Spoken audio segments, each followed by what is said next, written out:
Very good morning, ladies and gentlemen. Welcome back to the reflection, a discussion in English in which we allow people to share their success story, opinion, as well as their field of expertise. So today I got information to inform you that this is our great privilege to be joined by honorable guest speaker, a former ASEAN Deputy Secretary General for Socio-Cultural Community, His Excellency Kung Phoak. His Excellency Kung Phoak actually will end his tenure as Deputy Secretary General of ASEAN for a socio-cultural community this evening. So, but he is now back to the kingdom. His Excellency, thank you for joining us.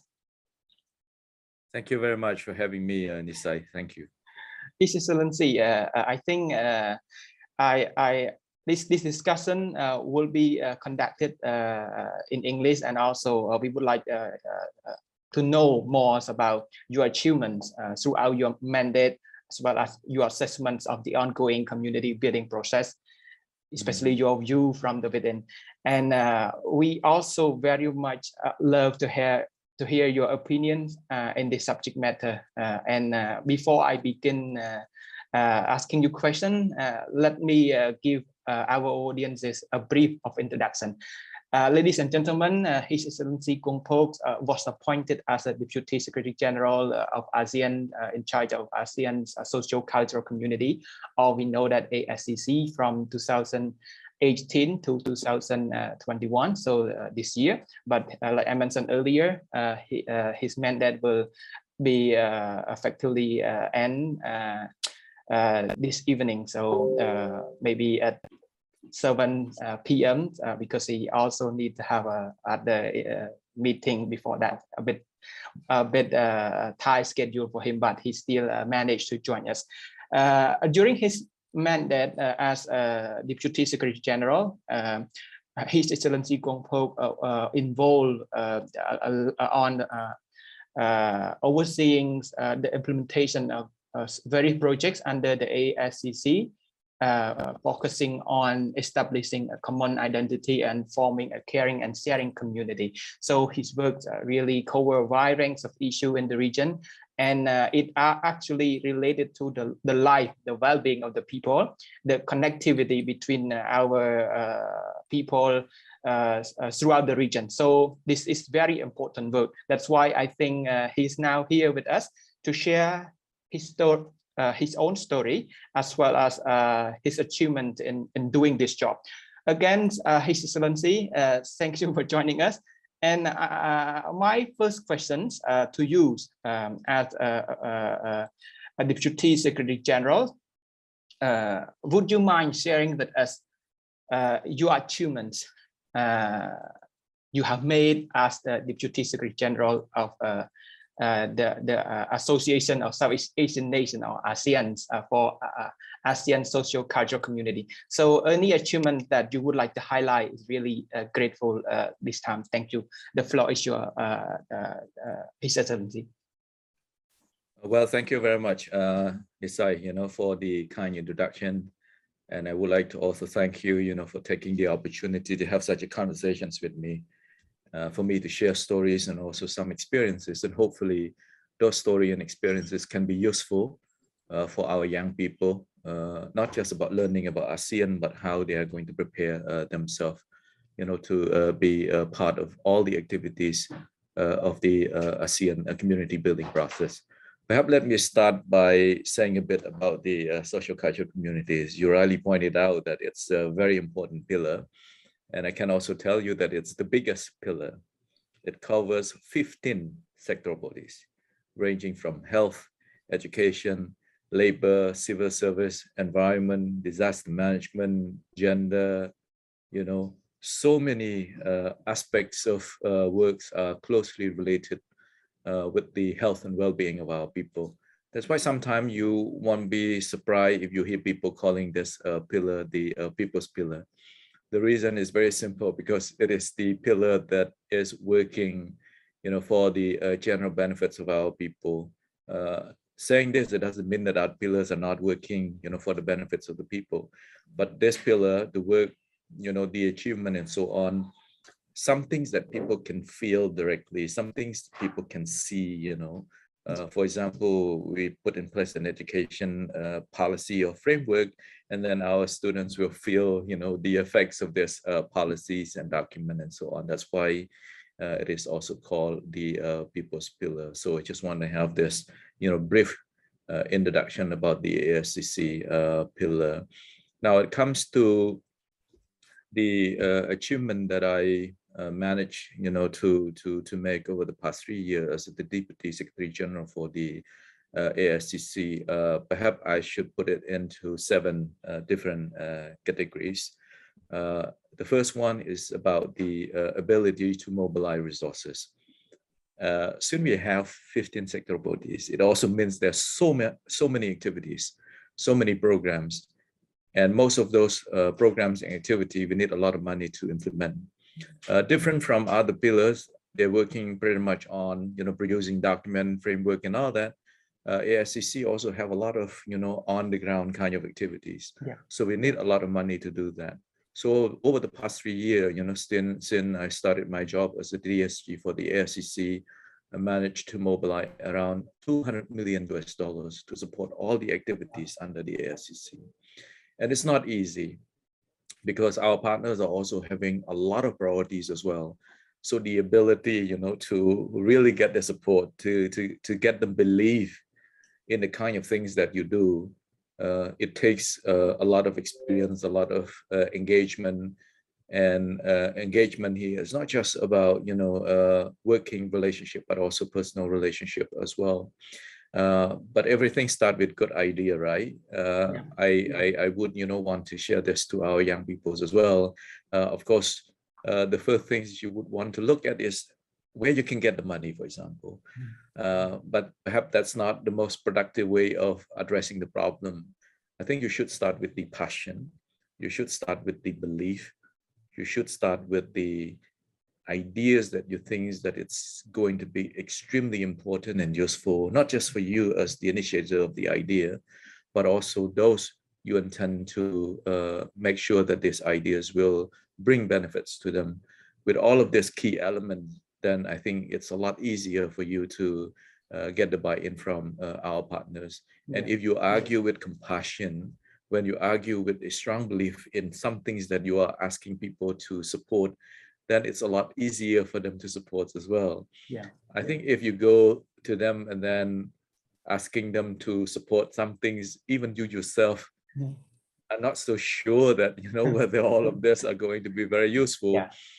And that's going to be a very wrong premise in terms of, reaching out to partners and getting support and so on. So this is the first one. Secondly, it's about, putting in place a numbers of long-term initiative plan or roadmap to address some of the biggest problems that we face.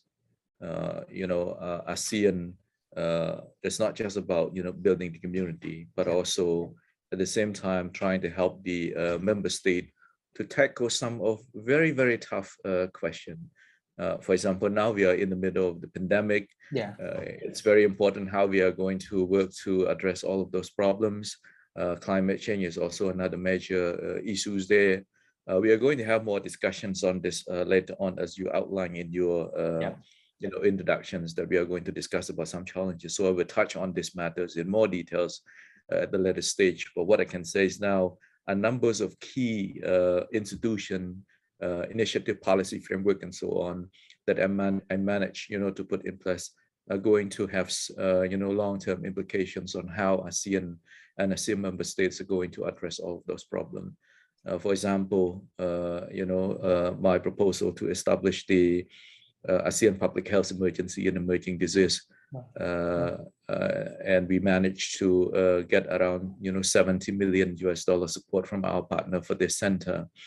And the role of this center is going to help the ASEAN member state in responding to COVID-19 and so on. But I'm going to touch more on this later on when we're talking about challenges. I also, involved in streamlining the work plan. We have very long work plan. We have a lot of activities under each work plan, but I don't think that's the most effective way in doing things. It's not just about the numbers of activities, but we should also focus on the qualities, the impacts of those activities as well. So if you look at the new work plan, there are fewer activities, but more impactful, multi-year project, instead of one-off activity, for example, doing a seminar or something like that. So, all of this efforts are for the strengthening of the work of the sectoral body to make sure that we are, if the objective that we set out in the work plan, but also in the blueprint and also in the vision. The third area that I would like to also highlight is, the ability to work with different people, different partners here in this case. ASEAN is a multilateral platform. Every time when I listen to our young people and also policymakers, when they're talking about ASEAN, it seems to be a bit narrow. We tend to talk about, the 3 pillars, the chairmanship, or the, activities of our young people and things like that. But one thing I want to remind our young people is that ASEAN is a platform where all parties come to the platform with different sets of interests, ideas, and views. It is a place for you to negotiate, to push, to raise and to lead. So it's not as simple as most people would believe. So it's very important that you know how to work with different people so that you can get your ideas move forward. Because it is a multilateral platform, you cannot do it alone. You're not going to be the big boss at the meeting table. So how you're going to build alliance, how you're going to build the support, how you are going to get the views from different peoples and also understand the interests, and how you're going to bridge your interests and other people's interests. All of this are extremely important when it comes to the ASEAN meeting. If you look at some of the key initiatives, it seems easy. For example, we announced the establishment of the ASEAN Center for Public Health Emergency and Emerging Diseases. It sounds simple, but it's not that simple. You are having 10 member states are trying to have the center located in their own capital. So how you are going to negotiate? And then you also have the situation that each member state has its own institution. How you are going to make sure that the institution that you propose is not going to affect the operations and work of the institutions that they already have in their own capital and so on. So it's a complex scenarios, and not just among the ASEAN member state, also with our partners as well. Our partners come to the region because they also have a set of interests, some things that they want to advance, through our platforms. And given the major power competition and so on, it's not going to be an easy talk, especially on some difficult topics. Of course, we are going to touch on that later on when we are talking about the major power competition in the region and so on. But I just want to highlight this. And one thing that I want to share with our young people is that first, you need to know what you are working on. You cannot go to your partners or ASEAN member state without being prepared enough. You have to know every details of your proposal. So when you are talking about it, no one can, push you back. No one can question your ability in understanding the subject matters that you are proposing. Secondly, it's not enough, to have good working relationship with partners or ASEAN member state. You also need to have a strong personal relationship with them as well. The reason is very simple. From time to time, you may have tough conversations. You don't always have good conversations on wine or foods. Sometimes you have to have very, very tough conversations. And when such situation happens, and with strong personal relationship, you also have the ability to, get your thought across in a more open and frank manner as well, because sometimes you need that frankness, sometimes you need that openness to get things done. You cannot be so vague, especially when you're trying to get somebody to support your ideas and so on. Yeah. So personal relationship is very important. It is some things that you need to continue to nurture. The third point here is the ability to speak truth to the subject. I'm a diplomat. Sometimes we try to not do some things that make our partner feel bad, right? I mean, saving face is ASEAN culture or Asian culture in general. But on some critical issues, I think we should be able to have this kind of truth conversation, offer our thought in a more candid manner, so that our partners can also understand about our way of thinking, and especially our thought about the kind of things that they want to bring to the table, and so on. And the fourth point here is the ability to offer views, especially when you have conversation with big power. I never have problems, talking with colleagues from the US, from China, from Japan, from Korea. And, it is my utmost belief that, it is not just our partner that should have this ability to articulate idea or propose solutions. We should also be in that positions as well. And because of this strength and strategic thinkings, most of the times, partners also come to me and seek views on some key areas as well. Talk to the EU ambassador, because he has this concern how we are going to push the EU Green Deal, what I think about it, and so on. And then what would be the option that I can, share with him, and so on. So these are, some of the key elements, for you if you are engaging in multilateral platform like ASEAN. Of course, there are a lot more than this, but I just want to highlight, some key points, and hopefully some of this are useful, for our young people going forward. The fourth area is about strengthening the ASEAN Secretariat. When I joined the ASEAN Secretariat, as the name suggests, right? It's the Secretariat. But, looking at the amount of work and the nature of work, I just think that it's not just the Secretariat to the ASEAN member state, at least for the ASCC pillar. Actually, we have a very good relationship with ASEAN member state. And actually, ASEAN member state depend very, very much on the resources, capacity, and capability of the ASEAN Secretariat staff. So at that point, I just feel, okay, it's about time, for us to transform, our role to become the knowledge hub for the ASEAN member state, not just, servicing the meeting and all that. So you perhaps noticed that during my term, there's a lot of big publication. Some of those publications are also deep, into the academic conversations. We are policymakers. We always talk about things we can do, we cannot do. I mean, that's the natural kind of behaviors of all of us here working in the policy sphere. But at the time, I said to my colleague, that's not enough.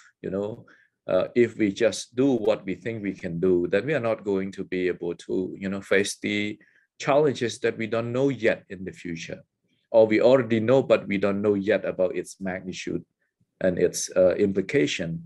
So we need to be bold. We need to be, ambitious. Not just looking at things we can do. So with this kind of mindset, then I start, initiating a number of key publication. For example, the ASEAN Development Outlook. It's the first time that we do it, and that's perhaps my first initiative even before I joined the ASEAN Secretariat. I look at the World Bank, they have the World Development Report. I look at the UNDP, they have the Human Development Report. I look at the ADB, they have the Economic Outlook and all that. So I said, no, we have to have the ability to charter our development paths. We cannot depend on other people telling us what to do. We have to own the thinking here.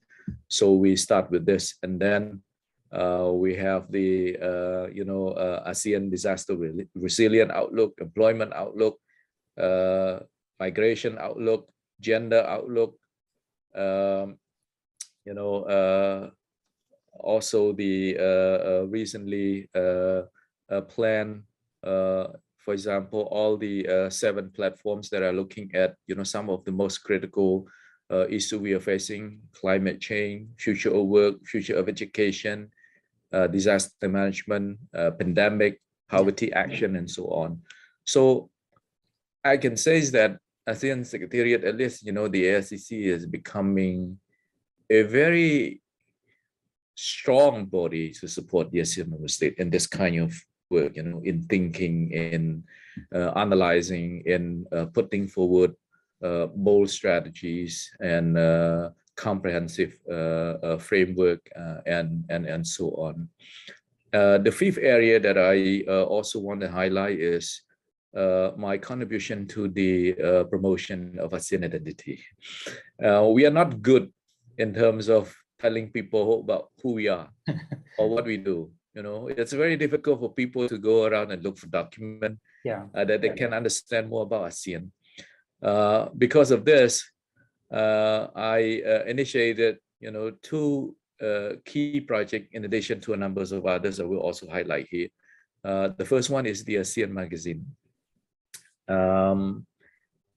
At first, we rely pretty much on policy document, declaration, roadmap, plan of actions, press release, statement, and all that. And those are only for the consumption of policymakers or our leaders. But for the general public, they don't understand. They don't know what's going on. See, it is not some things that they are familiar with. It's some things that are out of touch, for them. It's too far away from them to be able to relate to. So I say to my colleague, it's about time, to write our story differently. We can't write our story this way. No one will understand it. And it's not just about telling people about our work. We should also give an opportunity for people to also tell us what they benefit from this ASEAN project as well. So you look at the structure of the ASEAN magazine, you can see that. Right, you can see the idea from our leader, but at the same time, story coming from our people as well, telling us that they are helping, they are contributing, they are benefiting, and these are the areas that they want us to do more and so on. And I find it a very healthy conversations, and that's why the vision that I set out for this initiative is for it to become the bridge between the leaders and the people in shaping the direction of our community building process. Another key initiative is going to be launched very soon is the ASEAN 101. It's a course. I just hope that our young people, we have an opportunity to learn and to understand more about ASEAN and all that. And we managed to roll that out, and I hope that it's going to be very useful for our young people in learning about new things and also understanding more about ASEAN. And that's just one of the first step in terms of providing this kind of knowledge tools to our people. In the coming months and next year, perhaps we are going to also have the ASEAN corner at the library of the universities. We are going to have the ASEAN Sports Zone, which will locate in the capital city of all the ASEAN member states, so people can go there and do sport, but at the same time have the history tour, so they can also learn more about ASEAN. Another proposal is also underway is, to establish the ASEAN Museum in the Heritage Building and so on. So more people, when they come to Jakarta, or students in Jakarta, when they come to visit ASEAN Secretariat, they can also go to the museum so that they can learn more about our, way of life, our cultures, our tradition, and so on.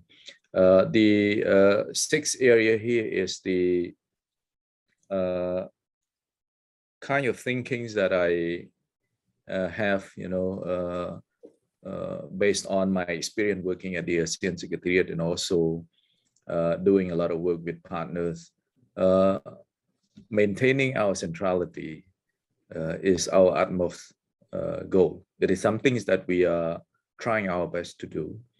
But in my opinion, we can only achieve this when we have more independence in terms of funding and thinking, right? If we depend on partner to do all of these activities on our behalf, then it's going to be very difficult for us because some of the projects are core, to our work, and partner may not fund it, and because of the lack of funding, and then we cannot do it, and it's going to have a lot of impacts on how we operate, how we do things here. So I started this proposal, to establish the ASEAN aid, and through this funding mechanisms, we can support some of the activities. So ASEAN member state, don't have to depend too much on our partner for funding, and at the same time, it's also good, for our identity buildings as well. It's going to be nice, for example, for our fellow citizens in Lao PDR to receive some support from our fellow citizen from Cambodia, through the ASEAN aid. It's from ASEAN people, so it's good in terms of strengthening our funding capacity and capability, but also promoting awareness. Another thing is the ability to think independently. I mean, if we don't have the ability to think, we depend very much on our partner to do all of this analysis on our behalf, then at the end of the day, most of those ideas, do not belong to you or do not belong to me, right? So we have to have our own people in the region who put the interests of the region ahead of all the other people's interests to do all of this work. That's why I proposed to establish the ASEAN Institute for Policy Studies. It's the think tank of ASEAN. And if it's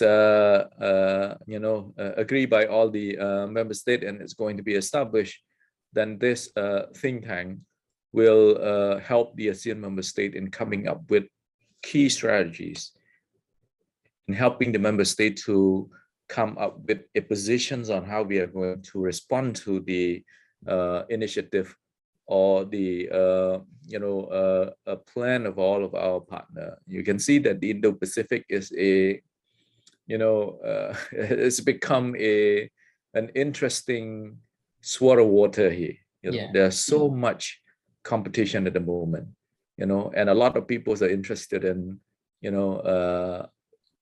coming up with some policies or visions on how they want to shape the region and so on.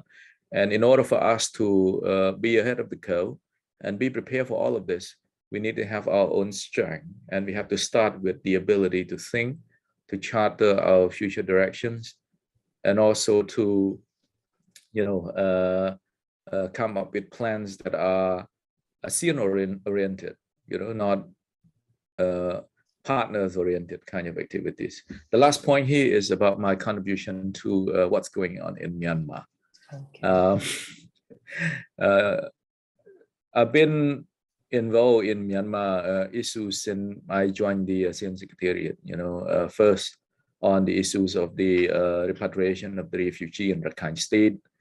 And then, when our leaders agreed on the 5-point consensus, the fourth point, which is, the provision of humanitarian assistance to Myanmar. All of this are under my supervision because it is disaster-related matters. So I was responsible in drafting this framework on how we are going to help Myanmar in terms of providing humanitarian assistance. It's not an easy issue. It sounds okay. I mean, providing humanitarian assistance to a particular country, but we are operating in a complex situation here. So, coming up with a plan that is acceptable to all ASEAN member states, and also a credible plan that is also well received by our partner, is not an easy design. So we have to make sure that it has all the elements that address all the people's concerns and interests and so on. And as a result, based on this framework, and this framework is going to be used by, all the people, when it comes to providing the humanitarian assistance to Myanmar. For example, on the issue of accountability, I propose to establish the monitoring team, to oversee the distribution and administration of all the humanitarian assistance in Myanmar. And this mechanism is, to show people that all the processes are credible, accountable, transparent. So don't worry, you can give me the money, and we can make sure that all of this needs will reach, the people who need them the most. And with this framework, we managed, to mobilize around 10 million US dollars. It's not big yet. Some other partners are still, observing what's going on the ground so that they have enough confidence to contribute more. But we managed, to send the first batch to Myanmar, to the people of Myanmar, and the second, third, and fourth batch are also underway. So before I leave the ASEAN Secretariat, I'm trying to make sure that all of the planning, for the second, third, and fourth batch are ready, so the team can, execute straight away without having to wait for, for the deliberations on how we are going to do all of those. So in summary, these are the 7 points that I like to share with you in terms of my achievement, to make it easy for people to understand how all of the things are done and so on. But there are more issues that we take care of, not just, under the 7 areas that I just mentioned now. Thank you, His Excellency. I think this is quite in-depth analysis and assessments of your personal contribution to the ASEAN Socio-Cultural Community and your work in particular. And very inspired by your works, especially you mentioned a lot about the initiative that we have never had before, and it is going to be playing a very important role in this community, especially to serve the people, youth in particular. So that's, thank you for the contributions, and we hope to learn more from that in the future, and to see this continue to go in the upcoming decade and so on. So my next questions, because there's up to 7 points, and then can you single out one of the your accomplishment that you feel most proud of? Anything that you believe you feel most proud of?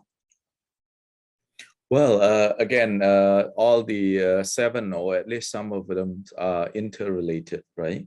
But if I would need to choose, one among the 7 is my, ability to kind of, get closer to the vision in terms of putting in place regional institutions that would help ASEAN to navigate many more years to come. I don't like to have this short-term thinking.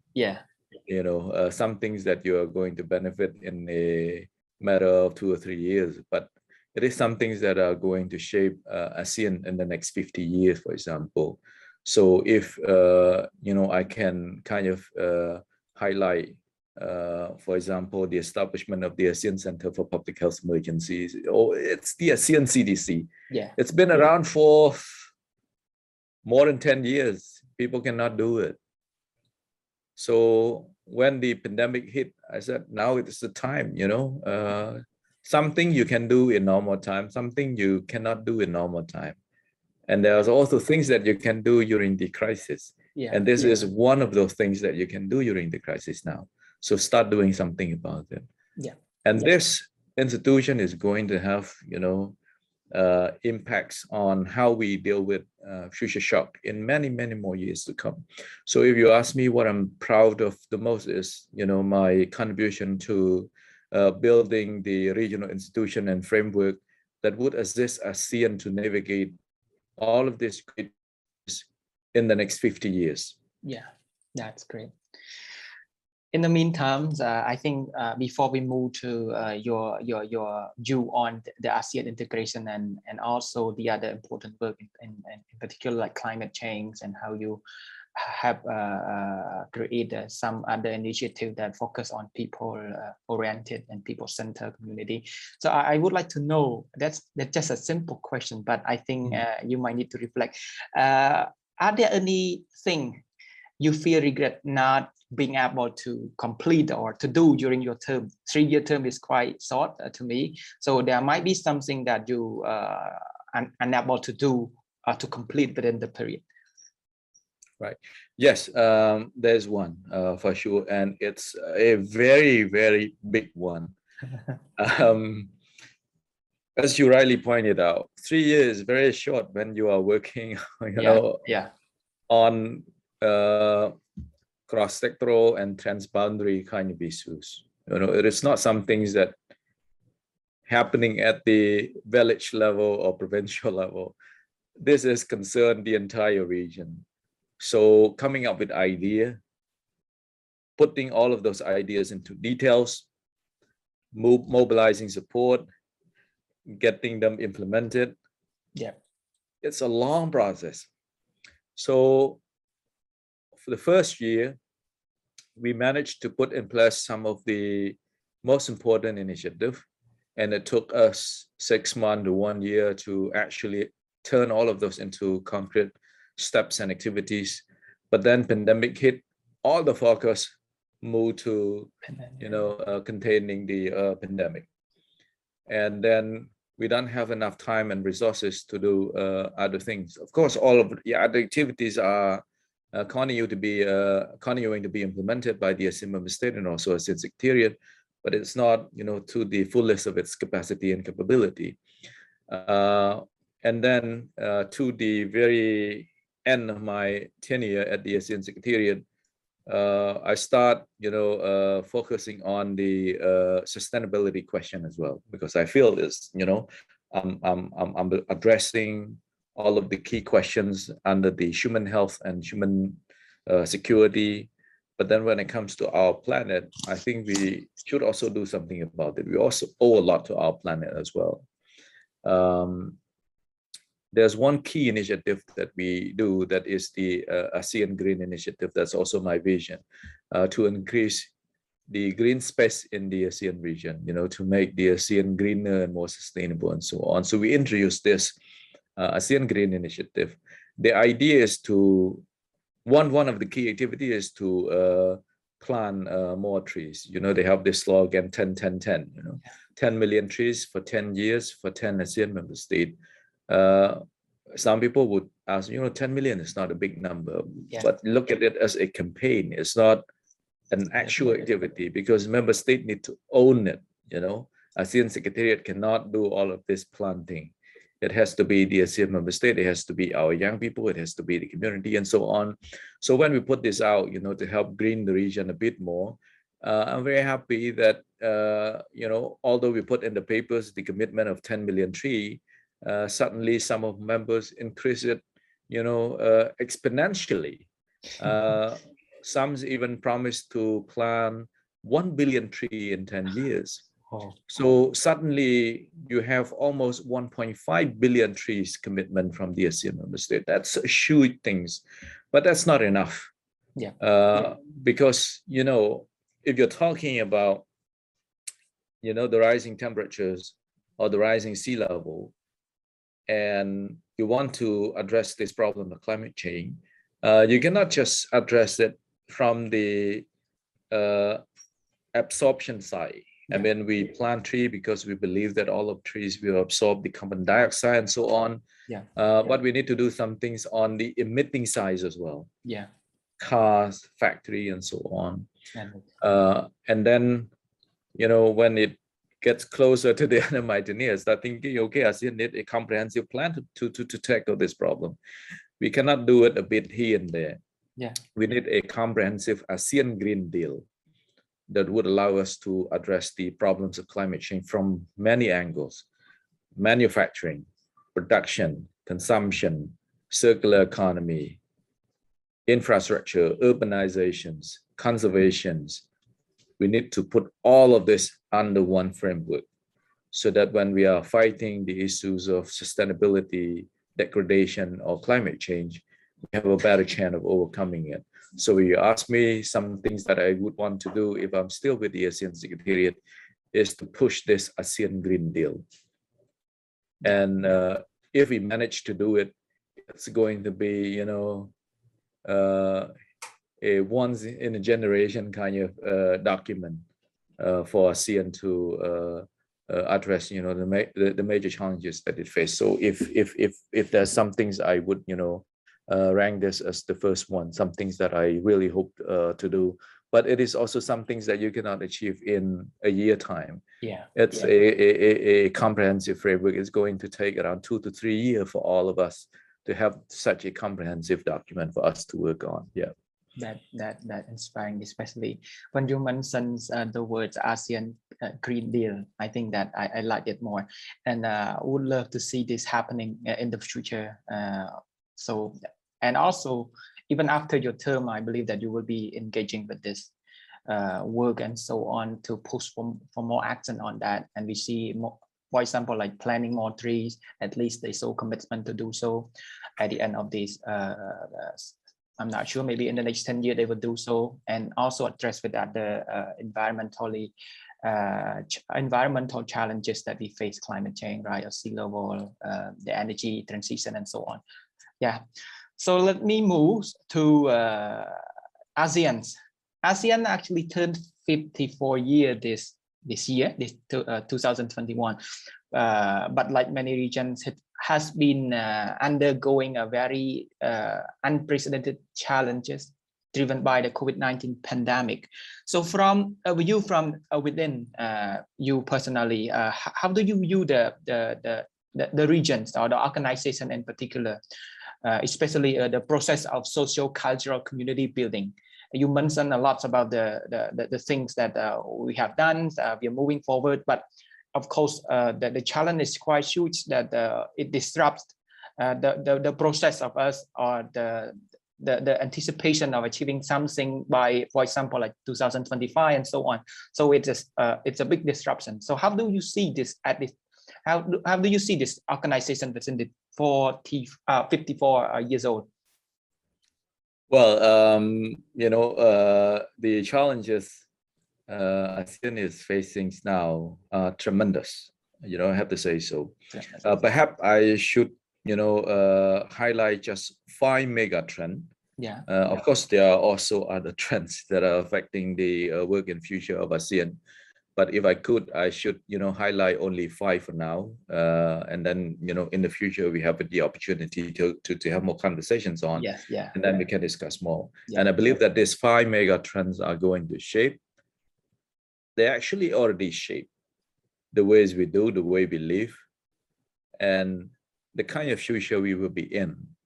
The first one is the fourth industrial revolution. Yeah. It happened even before the COVID-19. Perhaps a little bit of the history. You know, automation was always part of the society, you know, since our beginning of, you know, settling down as a community or as a society. You depend on horse, cows, you know, to help you do the agriculture, and some tools, you know, to help you do a number of things by hand. So it's not a new things. Yeah. And then, you know, the arrival of the steam engine, and then the arrival of the electricity, internet, and now the artificial intelligence and all of the technology related products and so on. So it's not a new thing, it's just a process. But what's going on is the speed of change that matters. You know, in the past, it took like 200 years before you reach another milestone, right? Yeah. And then another, you know, 7 or 80 years before you reach another milestone. For example, computer, we found it back in the 1950, but until 2000, when I studied in high school, was the first time that I touched the keyboard, right? So it's 50 years still trying to find its place, right? Yeah. And even now, we are not making full potentials of it yet. So 70 or 80 years, something like that. But what's going on with the fourth industrial revolution is that the time for adjustment becomes very short. It only takes a few years for you to adjust. You know, it's not like 70 or 80 years for you anymore, right? I mean, for example, the steam engine from the early 19th century, and it's almost the 1960 or 70. Some of our technology was still used by many countries. So that's more than 100 years or something. So the adjustment time is very long, which is very different from the one that we are having now. Another key difference is the way that it affects how it's taking over some of the jobs of the people. In the past, it's more of helping us to do things that we repeatedly do more efficient. Yeah. Right? I mean, assembling or doing the agricultural work and so on. But for the fourth industrial revolution, although we don't know the full scale of it, according to the report by the World Economic Forum, 40 or 50% of the jobs that may be created as a result of the fourth industrial revolution are not yet known. Some things that you wait until 2030 or 2040 before you know that those skills are existing. So we don't know yet about that. But what we can say is that the pace of change and the kind of skills that the fourth industrial revolution is going to affect will be unprecedented, right? Since the introduction of all of these technologies are never able to replace our analytical thinking, critical thinking, problem solving. Yeah. Now you don't need a lawyer to advise you on the financial situation you face. You can just sit in front of the computer, and then the computer can advise you. Why? Because of big data. Yeah. The computer store a lot of information and data, and from all the cases that all the best lawyers are defending. Yeah. Right. And now you just put the case in the computer, and then they just go through all the previous practices, ways that all of the best lawyers are doing, and so on, and then they can give you the best advice, in a matter of 5 minutes or even less. So that is the concerning part. So what we are doing to address all of that. But I only focus, the responses from the ASCC side. I will leave it to my colleague from the economic side to tackle it from a different angle. From the ASCC side, two sectors that are affected the most by this. The first one is the labor sector, and the second one is the education sector. And because of this, back in 2019, I proposed, let's have a robust framework to help ASEAN member states in navigating this. Although we don't know, those kind of jobs in the future, but it's not correct to say that we don't know anything. We know some things is coming. We know some forms of it. We know the sources of, problems. So this should be enough for us in terms of kind of planning something about it. And it's always good to have some sort of, planning to address it. So we have this ASEAN, roadmap, on the development of human resources in the region. And if you look at the roadmap and also its action plan, it's not just about providing the 21st century skills, the STEM skills, innovation skills, and so on, but also another set of skills that are also extremely important for our young people. All of those hard skills are important because they are going to be the foundation. But what our young people need is to depend on those basic skills and to adapt quickly to the changing labor market. Basic skill you need. You can't do without it. But it's going to be there. It's not going to change. Mathematics, physics, chemistry, science, technology, engineering, they are fixed. They're not moving anywhere there. But the soft skill will allow you to make use of it and then turn it into some things that will be useful, relevant, and helpful to you. That's why in the roadmap or framework, we also emphasize, the soft skills that would allow our young people to adapt, to learn, and change quickly, so that they will not get stuck if the pace of change is going too fast. The same for the education sectors. So all of these two sectors need to work together to address these problems. 21st century skills, of course, science skills, of course, basic skills, of course, but also the kind of soft skills that would allow them to navigate this in a more resilient manners as well. And we can't do it alone. We need to work with the private sectors, because at the end of the day, the private sectors will hire all of these people to work in their company. So they should also play a role in this. And it's not just about learning in schools. It is some things that, you know, our young people, we need to learn for the entire life. That's why we also, you know, focus on the lifelong learning as well. And for the lifelong learning, it's not just about learning in a proper education institution. You can learn anywhere. You can learn through different ways of learning, right? For example, I myself enjoy very much, you know, from time to time, enroll in a course on MOOC, for example, financial markets, or even pandemic, or even cryptocurrency, or even some social science courses and so on. So I encourage our young people to look at these opportunities and to you know, improve themselves so that they can be equipped and be able to navigate this you know, troubling time, challenging time more effectively. The second challenge is the demographic change. Our society is aging very quickly. It's very unnatural. For example, in the case of Japan, you know, in the history of human being, what's the first time that the numbers of old people is more than the numbers of children? So we are facing the crisis of not having enough young people to replace the old generations, and it's going to be a crisis. We don't know yet, you know, what would be the situations there. ASEAN region is not yet at that point, but we are going there very quickly as well. The numbers of our old people is increasing. Fertility rate is slowing down. More and more people don't want to have many children. And you know, when you get to the point that one adult has to support one old person, then the whole system becomes unsustainable, because you don't have enough, you know, to take care of the old people, the lack of resources. And also, if you are doing it that way, then you don't have enough resources for our younger generations as well. So in a way, you're also wrapping their future as well.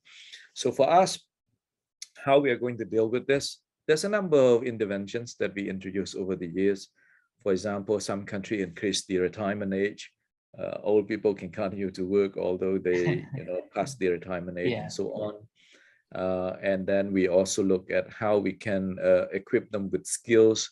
You know, they are old, they don't have the energy, they don't have the physical strength to do things, but it doesn't mean that they cannot contribute. You know, it's just that we have to contribute in a different way. And in this case, 4IR is not a bad thing. You know, 4IR can help older people contribute in a new way. They don't have to pull or push the cart, but then they can also make use of artificial intelligence technologies, computer, to help them to do things. And with a lot of experience in dealing with so many issues, we can seize the potentials of our older persons in addressing of all of these problems as well. We are also helping them to live a healthy life, what we call healthy, active, and productive aging. So you get old in a productive manner, in a healthy manner, and also in an active manner. And that, if it is something that we can do, then it's going to help us reduce the cost and so on. Touching a little bit on the economic related matters, the gray economy is going to be something very important in the future. You know, gray here is the color of the hair of our old people. The products that we design at this point is only for the young people. You know, all of this, you know, cool stuff, you know, for young people to use and so on. But one thing you have to also remember, that these old people also have a lot of resources. You know, they've been working for their life, for the entire life. So when they retire with a lot of money as well. And sometimes they feel that, you know, the economy is not for them. You know, the economy is only for young people and so on. So the gray economy is going to be some things that you are going to see in the future, and it should be some things that our young people, should focus in terms of, coming up with innovative ideas on how you can provide those kind of services to our old people. Also, we are also ramping up, the support for the healthcare systems, so that it can support, our older person in a more humane and effective manner, and also sustainable manner, because it costs a lot of money and so on. So demographic change is going to be a challenge for us, and going with it is the urbanizations. The city becomes big and big, and then all the issues that we face in terms of, public services, resources, or the environmental problems that arise from this urbanization and so on. So demographic change, I just want to put them all together under this, all of these key trends under one group here, the demographic change. The third one is the climate change. Of course, everyone knows the problem with climate change is the common good, right? It's not the cost of any individual person, so we always have this problems of common good, the tragedy of the common good here. People just make use of it and don't care much, because they feel that it is not something that they should shoulder in terms of providing all the costs and so on. But if we don't do something about it, it's going to affect our life, and also it's very unfair for our younger generation. That now we can enjoy, destroying the world, the planet, and all that, and without having to be responsible for all the impact. But our generations, many more to come, are going to bear the brunt of this activities, irresponsible activity. So there are numbers of key initiatives that we put in place. The ASEAN Green Deal, I told you earlier. Another key initiative is the State of Climate Change report. It's the first time we do it. When I started this idea, some of my colleagues came to me, DSG is not going to be possible, member state may not like the idea, because you are assessing, the progress. And some may feel that, they're not living up to the expectation, and they don't want people to know that. I said, no, this is good for them also. By identifying the gaps, we can know what we can help them. So it's not entirely a bad thing here. Find way to help them to navigate the issue of climate change is for their own good. It's not just for the good of the whole region here. So we receive the support from the ASEAN member state at the end, and the State of Climate Change will be available very soon. And I suggest all of our people to go through the documents. It look at the baseline study, a lot of data that will tell you, what we are at the moment and what we need to do more, and all the commitments that ASEAN member state, put in this key document, so that they can achieve more. On the biodiversity side, we are also doing some things about it. I've been working very closely with the ASEAN Center for Biodiversity and guiding them on a numbers of key initiatives to protect the biodiversities, including the protections and preventions of the wildlife and all that. And also, to make sure that the ASEAN region will accomplish the haze-free vision, so that our people would not be affected by all of this haze, PM 2.5. Sometimes as a result of the forest fire, but most of the times it is also the result of all the cars that are rambling, on the street in the major cities and so on. The fourth point here is the pandemic. You like it or not, it's going to be with us for a number more of years. Although it's easy for us to kind of say that we can live with the COVID-19. One reality we have to accept is that how many people are we willing to accept that they are going to die from this COVID-19? And that's not just the difficult reality that ASEAN member states are facing, but it is also a miserable realities that all the countries around the world face. Because if you live with the virus, it means that you allow the outbreak to happen from time to time in different places, right? So when you have people infected by COVID-19, some may be serious, require hospitalizations and so on. Some may make it, some may not make it. Yeah. So what we need to do is, to make sure that if you're living with the COVID-19, you have a proper plan, strengthening the healthcare systems, putting in place a strong surveillance system so very quickly if there's an outbreak somewhere so that you can contain it quickly as well.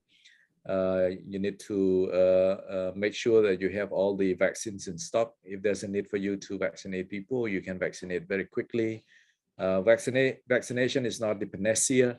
You need to also focus on therapeutic and diagnostic. Diagnostic now, although it's widely available, but it's not yet convenient and it's still costly, right?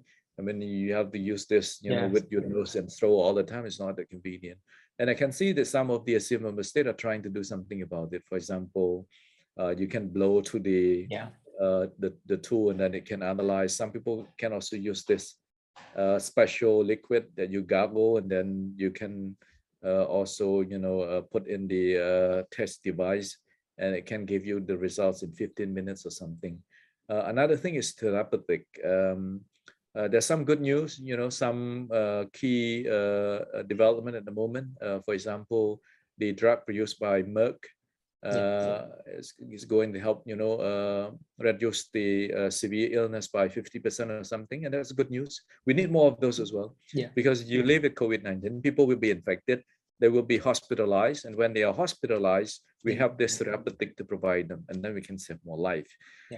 In terms of ASEAN responses to COVID-19, under my, supervisions and leadership, at the times I, put in place 5 main strategies. The first one is to strengthen the regional mechanisms, and that is the establishment of the ASEAN Center for Public Health Emergency and Emerging Disease, in addition to the regional framework, to help the ASEAN member state to respond. Second is data, timely, online, and also quality one. And that's why we have the ASEAN portal for public health emergency. I encourage everyone to go to that portal. It provides all the details, all the informations, all the data on how ASEAN member state is responding to this. Third area is knowledge. When you are fighting such a virus, you have to be smarter than the virus itself. And in order to be smarter than the virus, you have to exchange ideas, views on how you are addressing it. Each country has different ways or different lesson learned or story to share. So we set up this panel, to allow the ASEAN member state to share ideas and learn something from our partner, from the US, from the EU, Japan, China, Korea, and so on. The fourth areas is you have to make sure that when such a crisis hit, we have enough stockpile to support the ASEAN member state. So we're having this ASEAN regional, stockpile, for the PPE, and member state can have access to those PPE and so on. Another important area is the mobilization of resources. I've been working very closely with all the partners, to make sure that we can get some support, not just in terms of money, but also in-kind contributions as well, like PPE, vaccines, medicines, to support the ASEAN member state. Of course, there are also many other issues that we need to take hold as well. For example, the medical waste as a result of the COVID-19. We have to also, pay more attention to the slum and illegal settlement, because people tend to live, crowded. And if there's an outbreak there, and then a lot of people will be infected very quickly as well. And the fifth one, and that is the internal political situation and the major power competition. The internal political situation, of course, that's Myanmar. It's in a way, it's going to be some things that will define ASEAN as a community. That's why our leaders are so concerned and working very closely together, trying to put things back on the right path. If you ask me, it's going to be an easy one. I don't think it's going to be an easy one. The problem has been there for many, many years, perhaps in the independence of Myanmar itself from the British. So what we can do is to continue to show our, friends from Myanmar, what is good for them. And the kind of platform or dialogue that ASEAN, can continue to provide to narrow down in terms of the differences among all the different groups of people, and also what kind of support that we can provide, to the people of Myanmar, so that we can make sure that, because of this political situation and the life and livelihood of the people are not affected very much. ASEAN member state also have a lot of experience to share. Cambodia in particular has a lot of things to share with our colleague from Myanmar as well. At the end of the day, people need to learn to live together here. It's like what they need to live with the COVID-19 and so on. It's not going to be an easy co-accommodation or something, but it is some things that, they have to do, if they want to be a productive and effective member of the community, that they need to contribute more. When it comes to the major power, you have the competition between the United States and China on trade-related matters, and then there are a number of key mechanisms that are arising in the regions as well. You have the Quad, you have the AUKUS, you have the Indo-Pacific strategies from all the major power, even the medium power. For example, Germany also has this Indo-Pacific outlook. So many people are having this kind of key document. For ASEAN, we don't want to be part of those. What we want is, for all of those mechanisms to complement the regional architectures that we establish. And this is some things that we consistently tell our partners: no matter what you want to do, you have to think about how the things that you propose will also complement the regional architectures that we put in place. Asking us to choose side is not going to be possible. We are not going to choose side. The reason that ASEAN is progressing is because we are open to all partners. We work very closely with all partners, and we find ways on how we can co-prosper or co-address the problems that we face, no matter how hard the question, including the territorial problems that we are having in the region.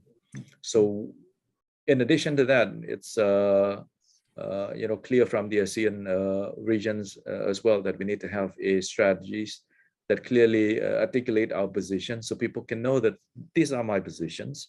And if you want to work on, for example, Indo-Pacific related matters, then these are the framework, these are the blueprints for you to work with us, and so on. Another things, ASEAN will continue to play a productive role in narrowing the gulf of differences, between our partners. We have a number of key platforms that are serving as a strategic ways of, bridging the gap here.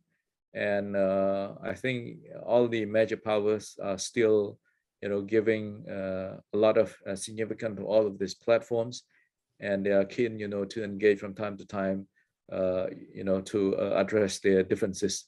What is important here that I would like to share is that at the end of the day, no matter how big the differences you have, at the same time, there are also things that you can do together as well. And it is impossible for you, to build trust and confidence from where you are different. You can only build trust and confidence from where you are the same or similar. So this is some things that we keep, advising our partner. Let's look at something we can do together. For example, all partners are interested in fighting the climate change. So that's one entry point. All of us are eager to recover from the COVID-19 pandemic, by reinvigorating our economy and so on. Let's work together on that. Everyone cares about the livelihood of the people. Let's work together on that, right? So all of this key initiative should serve as the basis for all the major power to start working together to build trust and confidence. And then perhaps when the time is right, then it can bring back all of these contentious issues and find a way to settle it. Yeah. This Excellency, it is very comprehensive, and you're not only highlighting the issue facing the region at 54 years old, but you also offers solutions, what ASEAN has been doing to deal with it. Very impressive. And I just want to point out one thing that I totally and strongly agree with you when it comes to climate crisis, the calamity that the younger generation is going to encounter in the upcoming years, because now we already see the extreme weather events occurring in almost everywhere around the world, and ASEAN is one of the most vulnerable regions, and this is important that we work together to address that. But the problem, like you mentioned, we always see it as a transboundary, a common good, and something that nobody is responsible for. But that's why we seek for. We're not saying that climate justice is a thing that most countries want to do, especially the developing country, that those who are suffering more from this. But of course, you need to have a justice for them, because they don't actually polluting the world and taking benefit of it, but they are the ones who suffer more. So we hope that we are going to have that addressed in the future, and people, especially they won't see themselves as too small. You can do something, especially your part encouraging people and country to plant tree, energy transition, and so on. That's great. I think I have two more questions. I think we have been going through over 1 hour, but I think I really enjoyed the session very much. So my next questions would be, because I think 6 years ago when we began the so-called the start of community ASEAN community integration, what most people think that the major concern is about the gap knowledge of the people in the regions. How much do you know from amongst yourself and the other country? For example, how much Cambodian knows about Singapore culture, people, and so on, and how much Singaporean people knows about Indonesian, Malaysian, or maybe they are too close, but that still remains an issue.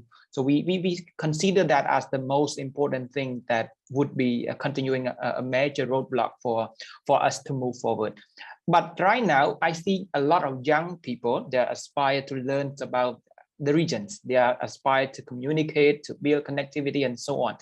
Do you see that it's no longer a problem? And how do you use or your own perception that would use in particular? How do you see ASEAN use right now, and what are doing right now to support community integrations? If I can put this, I would look at it, from 4 different angles. When it comes to promoting awareness and understanding among the ASEAN people about our diversities, our cultures, our uniqueness, it's not going to be a project that can be, specified with times. There is some things that we need to continue to do through, different ways of communications. Earlier, I'm talking about the ASEAN magazines, the ASEAN 101, and so on. But now, when it comes to youth in particular, I'm a strong believer in the strengthenings of the capacities of our young people, and also providing them an opportunity to move around so that they can also not just learn about the skills that they need, but also the people, tradition, culture, and so on. That's why I propose to establish the ASEAN Scholarship. And I hope that this scholarship will be launched later next year. And the first phase of the scholarship will be, from 2022 to 2025. And for this pilot phase, we are looking at providing 400 scholarships to ASEAN national to do their master degree in the university in the ASEAN region. So this is not just about building capacity, but also a mobility programs that will allow our young people to go to different parts of the regions, learn about the local culture, local food, people, language, and then they can appreciate being different and also the same at the same time. Another key initiative that I also propose is the ASEAN Youth Volunteer.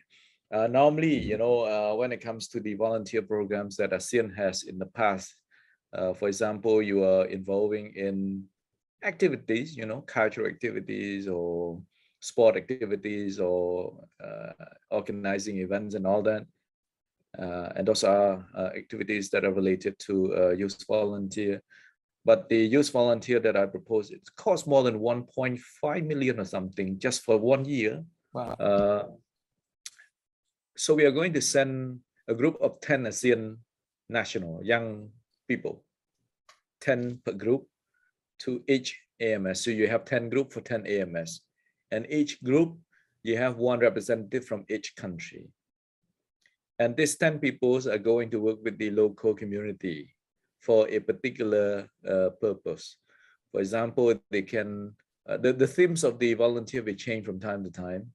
It was a bit unfortunate, actually. We were planning to roll out the youth volunteer for the first times back in 2020, but because of the COVID-19, we couldn't do it. The themes at the time was on disaster management. So we want our young people to go to the disaster affected area, help the local communities to recover from the disasters and so on. And through this volunteer, it's not just about building the bond among them, but also for them to appreciate and also contributing to the ASEAN community building projects. Yeah. Hopefully things get better and then our young people can have that opportunity. The third area is to provide platform for them to share their views. And this is not just about for them to listen. Most of the times when it comes to engaging our young people, what I see is that we tend to tell them what they should think. Yeah. Right. For example, if somebody asks me, as the DSG for ASCC, they would say, "Oh, you are, a very wise person. You can also share a lot of ideas, to our young people, what they should do, should live their life and things like that." It's good. It's not a bad thing, right? I mean, there's always some wisdom, lesson learned, experiences, including, failures that our young people can learn from all of this high-level people and so on. But my view is that I also want to hear from them, what they want to do for the common good, for the betterment of all the people in the ASEAN region. That's why, I'm trying to establish a number of platforms that would allow our young people to also share their views. For example, the ASEAN Youth Platform, ASEAN Youth Forum, which is similar to the EU Youth Forum. Actually, it was planned to be implemented here in Cambodia in Siem Reap province, but because of the COVID-19, we couldn't do it. So we look at next year, whether we can do it physically. Yeah. So we have ASEAN youth from all the ASEAN member states. They are going to share their views on how we can tackle the problems that we face, right? The solutions, the ideas, and the reason why we are in this crisis and so on. And it's not just about, providing an opportunity for them to share what we need to do to address the problem, but also an opportunity for them to engage with the ministers, high-level people, so that they can build their confidence. Yeah. And at the same time, they can also articulate their solutions and views and so on. The fourth area here is now you give them an opportunity to tell you what they think good for the region. You give them the opportunity to tell you what are the solutions to the problems that we face. But in my view, what is even more important is to give them an opportunity to try their ideas, not just to say about it. So just, before I leave the ASEAN Secretariat, I tasked my staff to work on this project, and I hope that we can implement it next year. It's the topic is the marine plastic debris. It's the plastic waste that we dump into the river and ocean. And we are going to have a small grant, for example, 20,000 or 30,000 or something. And then our young people can work individual or in group, submit the proposal, get the money, and try out. You know, for example, they may say that, you know, we can use this app to track the waste in the city. And now I give you 30,000, you do it. And I want to see how effective it is. And some of this idea can be scaled up. Some of this idea can become, you know, very important tool for the government to tackle the problems in the future and so on. So giving them the opportunity to, you know, voice their concerns, share their view, offer a solution, good, but not enough. We need to also provide them resources so that they can truly implement all of the views and solutions that they think are good for the region. So in short, you know, I would, you know, summarize how, you know, we can further promote the participation of our young people, and at the same time, you know, the awareness about the ASEAN communities through these four main points. Of course, again, as I say, there are also a lot of activities going on at the moment at the ASEAN level and national level in engaging our young people in many of this activity. We can't say that our young people is the pillar of our future development, but we have to make sure that this pillar is a strong concrete with all the steels and right proportion of sand and cement and everything, so that the pillar can, you know, stand strong and support the roof of our future for many more years to come. It's not just about, you know, saying nice thing about our young people, but also, you know, being willing to say some tough things to our young people as well, especially when they are not living up to the expectation or they're not doing enough. Because, you know, that kind of role responsibilities are not given. It is some things that our young people need to earn, and they need to earn by working hard.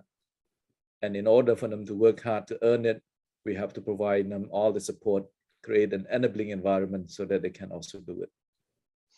Thank you, Excellency. I think I can't agree more with your points when it comes to youth empowerment, because we have a lot of potential youth, but the lack of opportunity and mentorship, and like you mentioned, enabling environments that can help them thrive in their own environment and so on. So hopefully we will be able to move forward with that.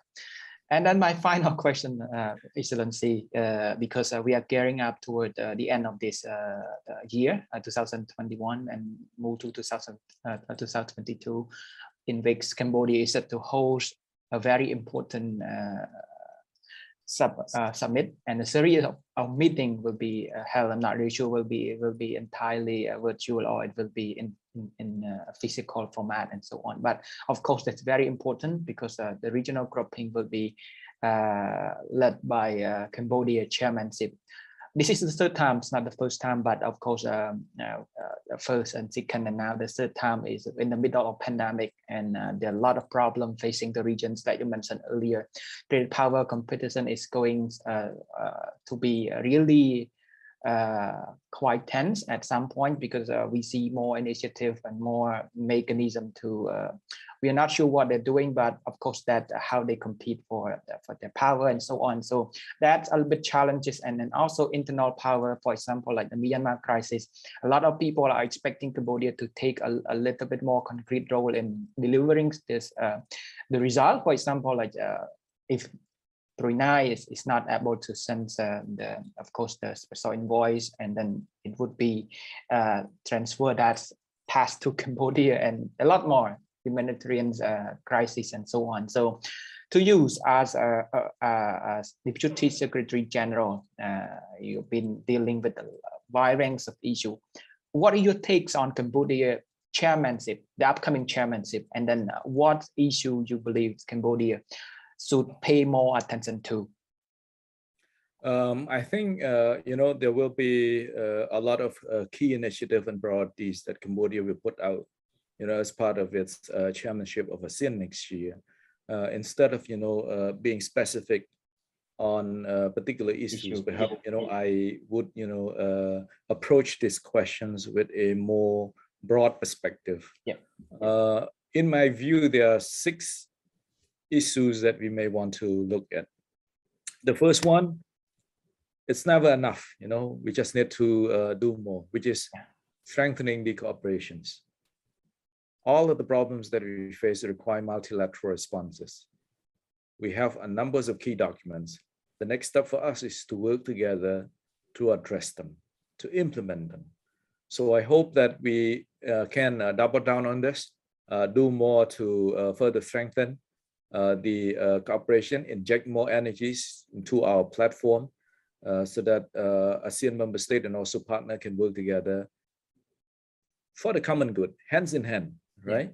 Yeah. And then try to achieve positive progress on some of those key initiatives and so on.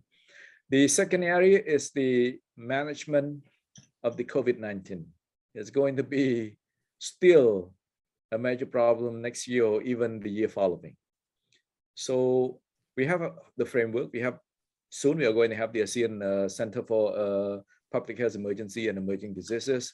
We are going to have, a stronger and more comprehensive framework that will allow the ASEAN member state to respond to COVID-19 and so on.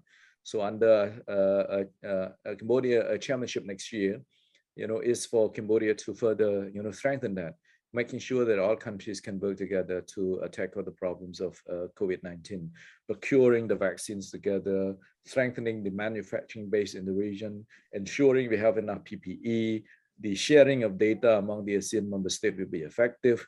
The surveillance system is strong so that we can detect the outbreak early, the capacity building for all the people who are part of these responses.